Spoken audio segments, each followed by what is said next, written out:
প্রথমবারের মতো কোপা আমেরিকার মঞ্চে আমন্ত্রণ পেয়েছে কানাডা। আর প্রথম আসরেই অভিষেক ম্যাচে দলটি মুখোমুখি হতে যাচ্ছে বর্তমান চ্যাম্পিয়ন এবং বিশ্ব চ্যাম্পিয়ন আর্জেন্টিনার, যেই দলে রয়েছেন তর্ক সাপেক্ষে সর্বকালের সেরা footballer Lionel Messi.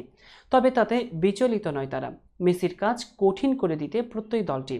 আটলান্টার Mercedes Benz স্টেডিয়ামে বাংলাদেশ সময় আগামীকাল শুক্রবার কোপা আমেরিকার এই গ্রুপের ম্যাচে মুখোমুখি হবে কানাডা ও আর্জেন্টিনা।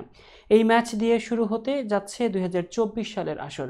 ম্যাচ পূর্ব সংবাদ সম্মেলনে বৃহস্পতিবার কানাডার কোচ জেসি মার্শ বললেন, আমরা জানি যে এই ধরনের টুর্নামেন্টের জন্য আমাদের মানসিক এবং অনুশীলনে উন্নতি প্রয়োজন।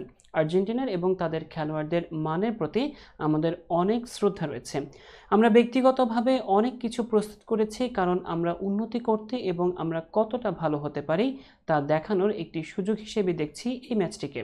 লিওনেল মেসিকে কিভাবে থামানো যায় জানতে চাওয়া হলে ক্রমাগত তাকে অনুসরণ করার উপর গুরুত্ব দিয়েছেন এই কোচ, এবং তিনি বলেন এটি কেবল তার গুণমান এবং তার শ্রেণীবিন্যাসী নয়, মাঠে চলার ক্ষমতাও। সে কোথায় আছে সে সম্পর্কে আমাদের সর্বদা সচেতন থাকতে হবে এবং তার কাজ কঠিন করতে নিশ্চিত করতে হবে যে সে যেন খোলা জায়গা না পায়।